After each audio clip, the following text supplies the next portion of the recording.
Welcome to the week of April 7th, 2014. The week begins with a lot of bluster as the moon passes over Jupiter, both of which are in sensitive Cancer. Since the moon harbors our emotions, when it comes in contact with Jupiter, we can expect those emotions to become amplified, and sometimes even exaggerated. This can be true in seemingly at odds directions, so you can either swing high or you can swing low, but usually in a big way in either case. Amplification is really the word that best applies. Fortunately, the moon moves quickly, and we find Jupiter at 12 degrees Cancer sitting in an exact square to Uranus at 12 degrees Aries. This type of square can provide a similar type of event, particularly since Uranus always delivers surprises. Even though it's a slow-moving planet, it always delivers surprises. What sort of big surprise might we expect? Could the Russians decide they no longer want to go backwards by moving into Ukraine? Does the U.S. gently urge stability in a world that typically goes ballistic? All of this and more. Jupiter does provide expansion, and it is exalted in Cancer, so it has great influence and sway at that point. Uranus, on the other hand, thrives on excitement, especially when it's in impulsive Aries. So we might expect marvelous breakthroughs, and yes, good news. It's possible. There's no guarantee, simply because Uranus is so damn unpredictable. But innovation and invention are two of its claims to fame, so why not envision something exciting and wonderful? That's my view.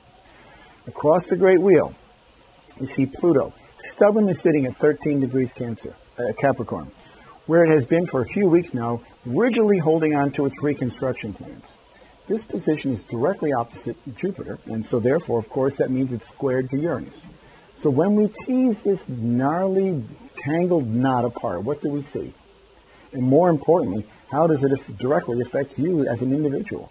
Do you know which house or scene in your life has all this taking place? Where might you feel this action in your life? And does it require a fear-filled response?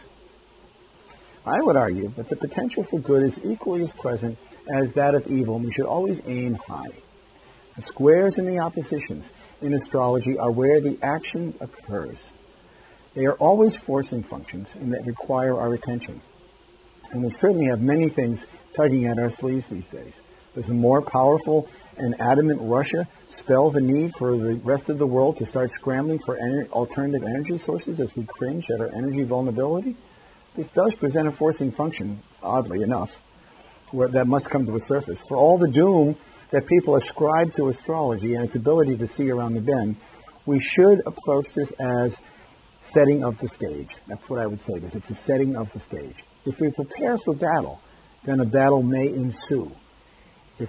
However, if we prepare for the alternative, might that not be just as likely? I think it is. So we should always aim high. Listen each Friday morning to Turning of the Wheel on Awakening Zone Radio at 11 o'clock in the morning every Friday. I've got great guests, great topics, information that you can use. While I'm on the show, you can call in for readings at 714-364-4353. It's all on my website.